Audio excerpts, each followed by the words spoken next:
The biggest media marriage in history. Viacom is buying CBS, forming an international entertainment mega company. Tonight, what's behind the deal and what it means to you. Puerto Rican nationalists are accepting President Clinton's conditional offer of clemency. And Eye on America. A remarkable woman donates a kidney today to save the life of a perfect stranger. This is the CBS Evening News.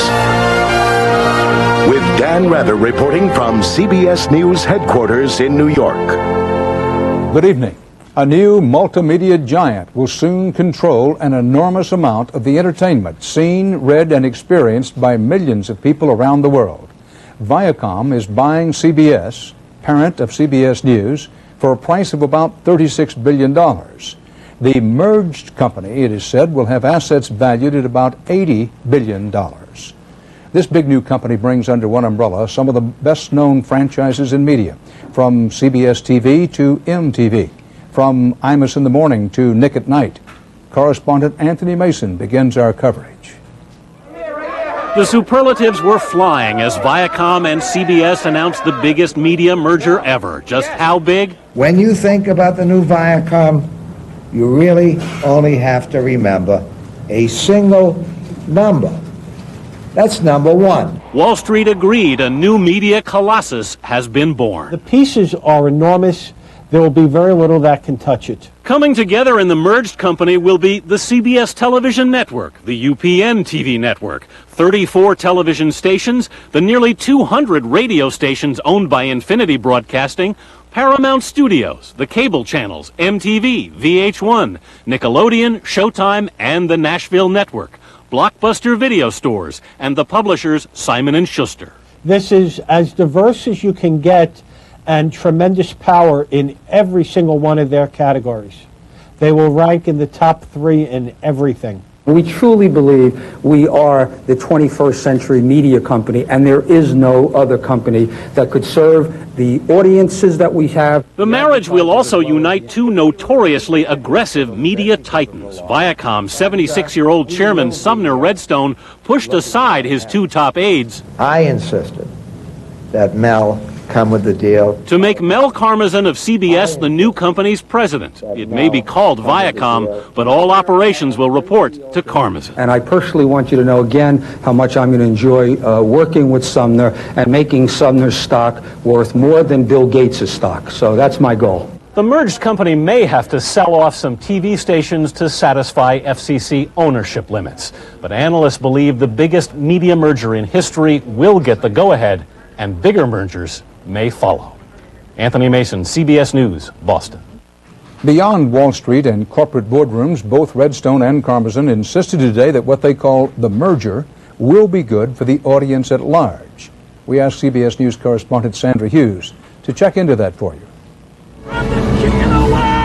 It's a merger of titanic proportions. The company that produced this film joining forces with the company that brings you 60 Minutes. All in all, it's hard to see a negative in the deal. But there is concern that viewers may miss a gem of a program if the once dubbed Tiffany Network feels the pressure to use more shows from its own studio. The whole new economics of the television business is the networks want to own the shows that they air. And what does that mean for a viewer? For a viewer, it means a lesser show may get picked up and may wind up on the fall schedule because it comes from internal channels rather than the most promising, the funniest, the best show. But CBS President Mel Karmazin said today the emphasis will stay on good programming. There is no other media company that you would be able to find that would have as much desirable programming as we have from all of our collective assets. No matter what happens to programming, viewers will be seeing a lot more advertising for the shows. CBS can promote its fall lineup on MTV and VH1. Paramount Movies can be advertised on CBS Radio and outdoor billboards. But is bigger better? In the broad scheme, there are a lot of consumer advocates very concerned about the consolidation and what it means to diversity of voices in media. This is the CBS. The name of the company may change, but the CBS brand lives on. The biggest change viewers see may not be on the big or small screen, but on the computer screen. CBS, already heavily invested in the internet, has the infrastructure. Viacom, the brand names. Put the two together, and many predict an explosion of new programming ideas for the net. Sandra Hughes, CBS News, Los Angeles. On the purchase, or if you prefer merger news, both Viacom and CBS stock gained about 2 points today. Elsewhere on Wall Street, profit-taking set in. The Dow down 44 points. Over on the NASDAQ, stocks were off nearly 6 points. Jailed Puerto Rican nationalists gave their answers today to President Clinton's conditional offer of clemency. 12 of the 16 accepted the terms. Now the president and his wife will have to deal with the fallout from an explosive issue. CBS News Chief White House correspondent John Roberts has the latest on this. It took nearly a month of deliberation and the threat of a Friday deadline for 12 of the 16 FALN members to announce they would accept the president's deal. Men and women who have dedicated their lives to the freedom of their country deserve to be free. The 16 had been sentenced to as much as 50 years in prison for their association with the Puerto Rican nationalist movement, which in the 1970s and 80s carried out a series of bombings, including this one at Francis Tavern on Wall Street that killed 4 people and injured 60. Those offered clemency were never convicted of shedding blood, but they were still heavily involved in terrorist activities and were sentenced, among other things, for possession of explosives. Former NYPD officer Richard Pasquarella was blinded and lost 5 fingers on his right hand in an FALN attack. He is outraged that 12 will be released. They will reorganize. They will, again, foist their ideology on the American public with the bomb and with the gun. Republicans charge a political motive behind the offer, saying the president was trying to curry favor among Puerto Rican voters who sympathize with the group to boost Hillary Clinton's possible run for the Senate in New York. All of a sudden, this president grants clemency and does it on conditions. And he's a president that wants to make a stand against terrorism. So it raises very legitimate questions. The First Lady herself complicated matters over the weekend when she said that the offer should be rescinded after initially supporting it. That drew fire both from Democratic Hispanics who said that they felt that she had abandoned them and from Republicans who claimed the First Lady was using her position to manipulate New York politics. Dan? John Roberts at the White House. CBS News has confirmed that U.S. Attorney General Janet Reno has decided on former Republican Senator John Danforth of Missouri to lead a new investigation, subject the renewed controversy about the siege at Branch Davidian headquarters near Waco, Texas. At issue, recent disclosures that the FBI covered up the fact that it used flammable tear gas canisters hours before the group's compound went up in flames, killing 80 people. Still ahead on tonight's CBS Evening News, a landmark decision looming in the strange case of the Capitol Hill shooter. Chaos in Indonesia brings calls for foreign military intervention. And a pioneering kidney transplant. High-tech surgery meets the old-fashioned spirit of selfless giving. If you had to be stranded on a deserted island with just one other person, who would it be? A boat builder? Or a survival expert? Perhaps a fisherman? Or would it just be someone who looks really good in a swimsuit? Introducing the all-new 2000 Mitsubishi Eclipse, nicely equipped at 17.7. There are more sensible choices, but who cares? Now our first denture cleanser keeps dentures feeling clean all day. New Fix-It-Ent with ProGuard, a breakthrough tablet and bath system. First, place your dentures into the bath and release the power of ProGuard to get them 4 times cleaner. Then you lift the inner basket to help seal in the clean with the ProGuard barrier, protecting against plaque and odor-causing bacteria from morning till night. Fix-It-Ent with ProGuard. Start cleaner, stay cleaner. Hey, how you doing? Great, you brought wine. No, it's not wine, but go ahead and... Salad dressing. You brought salad dressing to a party, Frank? It's not ordinary dressing. You don't like my wife's salad dressing? I love her dressing, but, this lowers your cholesterol. Frank, you're the life of the party. New Benecol reduces bad cholesterol up to 14% and starts to work in just 2 weeks. Anyone want to try Frank's dressing? It lowers your cholesterol. I'll try some of that. Yeah, see? Benecol Foods, 3 servings a day, a delicious way to reduce cholesterol. I told him to bring it, the stuff. Right, Frank? Former U.S. Housing Secretary Henry Cisneros pleaded guilty today to one misdemeanor count of lying to the FBI. Cisneros now admits that he concealed information about monthly payments he made to a woman friend. Cisneros was to go to trial today on 18 felony counts. Under the plea agreement, Cisneros drew a $10,000 fine, no jail time. A judge is expected to rule this week on a case that pushes the limits of medicine and the law. At the center of it is the man accused of killing two people in the Capitol Hill shootings a year ago. CBS's Scott Pelley has been working this story for tonight's 60 Minutes 2. He has new information, including video evidence of the current mental state of the accused. Scott? Dan, when Russell Weston opened fire in the U.S. Capitol building, no one knew just how deranged he was. We now have some insight into his mind in the form of a taped interview. It was done by a psychiatrist working on the case. Weston has also explained his bizarre motive for the Capitol murders. Weston stormed the Capitol building July 24th last year. He murdered Officer Jacob Chestnut and Detective John Gibson. Weston has told a government psychiatrist that he was in the Capitol trying to reach a time machine. Weston explained that he had to seize control of the machine or the Earth would be destroyed. That is just one of his many psychotic delusions. In the interview with a psychiatrist, Weston says he is on a crusade to wipe out cannibalism in America, and he explains how he kills the cannibals. I usually boil them in sour crude oil is usually what I do. Boil who in sour crude oil? The cannibals. Which here in Washington, D.C., it amounts between 40 and 50,000 cannibals. I will put them in sour crude oil that's boiling hot, and whenever they get done, they turn out to be hard as a rock. And what happens to them after that?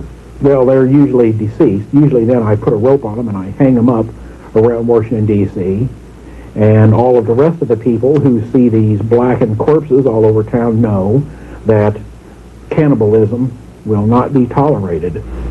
Weston was found incompetent to stand trial, but now prosecutors are asking a federal judge to force Weston to take antipsychotic drugs. They hope to make him sane enough to prosecute and perhaps face the death penalty. A decision from the judge is expected any day, and we'll have more of the interview tonight on 60 Minutes 2. Dan? Scott Pelley, thanks.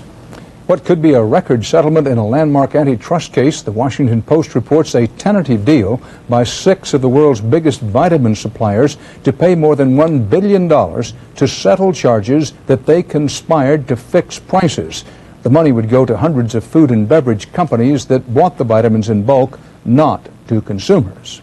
Up next on tonight's CBS Evening News, more chaos in Indonesia as U.S. and world leaders weigh possible military intervention.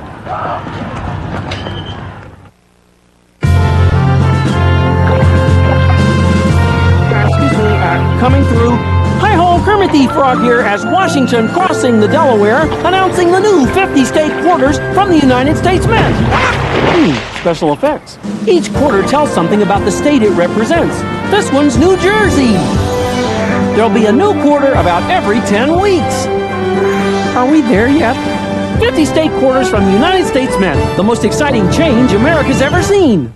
To be the best takes strength, speed, endurance. Now the best way to cure athlete's foot has it all. New Lamisil AT. Strength. Full prescription strength to stop the itching and burning. Speed. These take 4 weeks of treatment to kill the fungus. Only Lamisil AT cures athlete's foot with just 1 week's use. Endurance. A study showed most users were still athlete's foot free 3 whole months later. Get it all in new Lamisil AT, the best way to cure athlete's foot. Smidge of bad news, folks. Your Taurus got nailed by one of the side rollers. Let's test drive this Buick Century instead. But we're spending the day with my mother. Grammy, Kay. So, Mom, you like the roomy 6-person seating? Who are you? I'm Lester, Marge's son. I really like the handling. Oh, yeah, and Century's got standard traction control, ABS brakes. Beats our Taurus LX. Hey, you want to drive it? I'd love to, Lester. And now there's never been a better time to zero in on a Buick. With 0% APR GMAC financing or $1,500 cash back on Century. You look a little pale, Lester. No, I'm fine. Tim, I wish our train could go down the stairs, out the door, over to where Grandpa makes jelly, and get us a jar of strawberries. What? I'm hungry. Like all boys, Tim and Richard loved strawberry jam. Now they make it the same delicious way Smucker's has for 4 generations. You know there's a jar on the kitchen table. Trains aren't allowed on the kitchen table, Tim. For more than 100 years, with a name like Smucker's, it has to be good. More horror stories are flooding out of East Timor in Indonesia tonight, along with thousands of refugees. Those refugees are fleeing a rampage by anti-independence forces. The Indonesian government says it can control the situation, but the government itself is accused of encouraging the violence.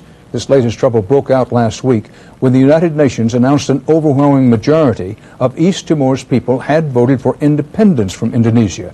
CBS's Richard Roth has the latest. East Timor's troubles today echoed on the streets of Indonesia's capital, Jakarta. Angry demonstrators who say the army's behind the wave of violence in the province. Riot police put down this protest in Jakarta, but even martial law ordered in East Timor hasn't stopped the madness there. The UN headquarters in East Timor's main city opened its gate 48 hours ago to give refuge to terrified civilians. But with bullets being fired overhead, a Dutch journalist trapped inside says it's no safe haven. The Indonesian police, the army and the militia, they're all firing. There are more than 2,000 desperate people inside with less than 2 days' supply of food and water. There's very little to accommodate these people. They are lying in every corner of the compound. Armed gangs began killing and looting after East Timor voted for independence from Indonesia. The army is accused of letting the violence go on as a lesson to those who challenge Indonesia's rule. Apparently hoping to demonstrate goodwill, today Indonesian authorities freed an East Timor rebel leader who's been jailed for 7 years. Jose Guzmão promptly begged the international community to act. Help to stop the violence, to stop the killings. But as thousands of people are being forced out of East Timor in fear, Indonesia's shown no interest in letting foreign peacekeepers in. Richard Roth, CBS News, London.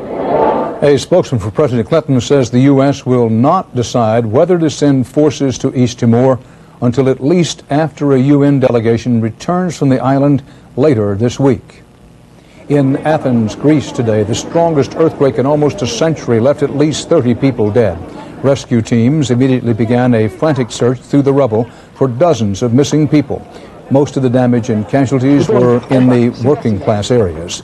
The 10-second quake caused no apparent damage to the Acropolis or other historic sites in Greece.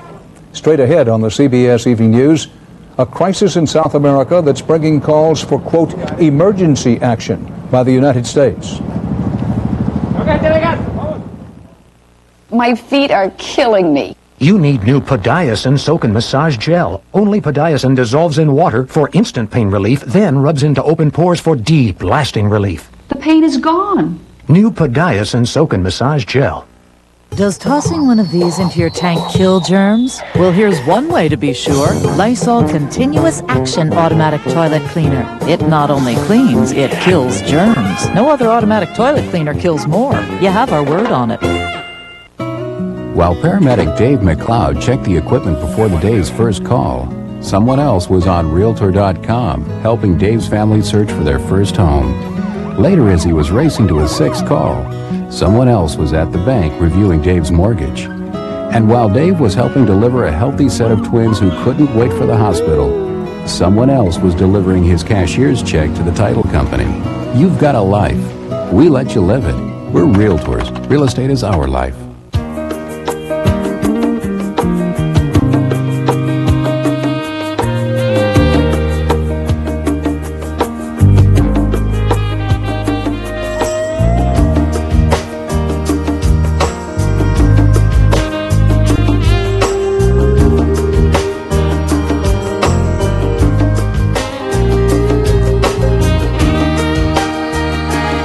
Ask your doctor about Viagra.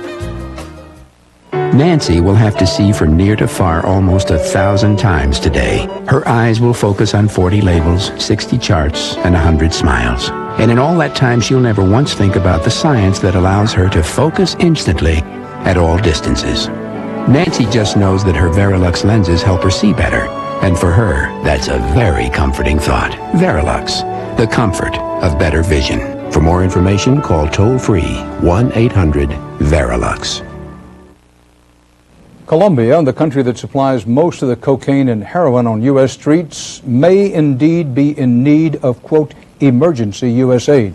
That's the view of top U.S. officials, increasingly concerned that the elected government of Colombia could collapse soon under the weight of a leftist rebellion, rampant crime, and the country's worst economic recession in decades. Well, I've been watching Colombia closely for 6 years. It's in an emergency situation. After occupying a key power plant last week, left-wing rebels reportedly have followed up in the past few days by capturing more territory. On the other side, right-wing vigilantes are blamed for more slaughtering of civilians. The escalating civil war pits the Colombian government against Marxist revolutionaries who finance their operations now with vast amounts of drug money. They control a chunk of southern Colombia the size of California. So U.S. drug czar Barry McCaffrey wants to triple U.S. military and economic aid to Bogota, asking for $1 billion to help the government fight the rebels. I don't think they're going to topple this democracy. But I think we are going to see is continued agony. 1 million refugees internally in Colombia, more than in Kosovo. Some Republicans are furious with McCaffrey and the whole Clinton administration for recognizing the danger too late and now offering to do too little. Colombia is on the verge of becoming a narco-guerrilla state. Republican Dan Burton, whose committee oversees drug policy, fears the rebels will expand their efforts across Colombia's borders. The fact of the matter is all of the countries around Colombia are in jeopardy today. Burton believes that even includes the vital Panama Canal, so he is asking for $5 to $6 billion in assistance, far more than the Clinton administration has so far been willing to invest. What are the chances, or do you think there is any chance, that part of what's in their mind is saying, we start down this slippery slope and we're going to wind up with a large U.S. military force in Colombia and it'll be Vietnam all over again? Well, my answer to that would be, if we don't do what's necessary by helping those people down there who are willing to fight for themselves and for us, then we will be down there. U.S. Special Forces members are active inside Colombia, but U.S. officials deny that the U.S. military is preparing to intervene in Colombia in any major military way. They do say it's possible the U.S. could eventually broker a peace agreement and then contribute peacekeepers to enforce it. Up next, Eye on America. The latest on the story of a woman donating a kidney to save a child. My business runs on long hours and a leave. Look, I live by contractors' deadlines. I gotta keep working till the job's done. So when I'm in real pain, I can't settle for those pain relievers that quit too soon. Hey, I tried them. And a few hours later, I was right back in pain. Then I found Aleve. Just 2 Aleve are strong enough to work all day. I used to need 8 Tylenol to do that. There's a tool for every job. For tough pain, it's Aleve. Love at first sight. What's that based on? Have you ever looked at someone and said, check her out, she looks loyal? Or, whoa, look at the morals on that guy. No, love at first sight is based on something else. Sight. Introducing the all-new 2000 Mitsubishi Eclipse, nicely equipped at 17.7. You'll even love what's on the inside. Something amazing happened here in Lafayette, Colorado. Chicago, Illinois. Middletown, Connecticut. And Pacifica, California. I ate Quaker oatmeal for 30 days. So did I. Me too. It helped lower my cholesterol 12 points. 22 points. 17 points! It's oatmeal across America. We ate ours with raisins. We ate ours with pineapple. Applesauce. Sauerkraut. Really? Really? 12 points. It's Quaker oatmeal. And it's probably in your pantry right now. Wherever you live. It's oatmeal karma. Oatmeal! Quaker oatmeal warms your heart and soul. How about that? Yee-haw. You've got to be quick to keep up with them. Quicker to help protect them. That's why Lysol disinfectant spray works in 30 seconds to kill 99.9% of germs. No spray works faster than Lysol spray. You have our word on it. In last night's Eye on America, CBS introduced you to a very special woman, a nurse who works for an organization that procures internal human organs for people in need. She decided to become a donor herself and give one of her own kidneys to anyone who might need it. Today, as Richard Schlesinger reports, a life-saving transplant began. Joyce Roush walked into Johns Hopkins Hospital this morning to keep a promise to herself and to a boy she barely knows. Rock and roll. She's donating a kidney to 13-year-old Christopher Bienick, who's been on dialysis every day since his kidneys failed last year. She'd never even met him until last week. I feel great. Well, most people don't say that on the morning of surgery. Do you know what I thought about all the way out here last night? That last night was Christopher's last night of dialysis. The surgery Joyce will go through is relatively new and easier than it used to be. But there is still some risk. Love ya. Don't worry. Doctors make several small incisions and remove the kidney through one of them. Dr. Lloyd Ratner pioneered the surgery. When Joyce heard about it, she felt it was something she could do, and more than that, she felt it was something she had to do, even though nobody she knew needed a transplant. You had never had a request like this. No. Did you, pardon the expression, but did you think she was crazy? Well, it crossed my mind. Because it's an unusual request. Joyce's family waited alongside Christopher's as the morning operation to remove the kidney went along as planned. And she's doing fine. 4 hours after they began, doctors had Joyce's kidney. Christopher was already prepared and waiting for it to be delivered to his operating room. It was really a nice-looking kidney, beautiful vessels, and it should do great. So Christopher got first-class kidney. Christopher has a 95% chance his kidney will last at least a year and an even chance it will last at least 15 years. Before the operation, Joyce said that makes everything worth it. For a few days of discomfort, there's a little boy who's going to have a normal life. It's not a very big cost for a pretty big gain. The operation was a success. Joyce will be in the hospital for 2 or 3 days, and she expects to be back at work in about 2 weeks. The whole purpose for us developing this newer operation was to try and make it easier for people to donate. Christopher could go home next week to spend his first night at home in almost a year without dialysis. In Baltimore, I'm Richard Schlesinger for Eye on America. And that's part of our world tonight. I'll be back later with 60 Minutes 2. We'll have Scott Pelley's report on the Capitol Hill shooter and much more. If you thought the days of the gold rush were over, tonight we'll introduce you to a man who got some advice on where to dig and struck it rich. Plus, what do you get when you bring together Mike Wallace and Oprah Winfrey 13 years after their first interview? A 60 Minutes classic. 60 Minutes 2, tonight at 9/8 Central Time, right here on CBS. For the CBS Evening News, Dan Rather reporting. I'll see you again soon on 60 Minutes 2. For news 24 hours a day, CBS.com on the internet and on our interactive partner, America Online, at keyword CBS News.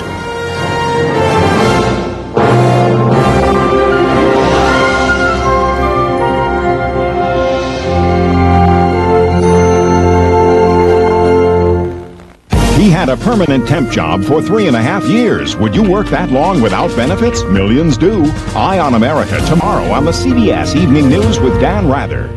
Smart solutions about money etiquette tomorrow on This Morning. Experience CBS News.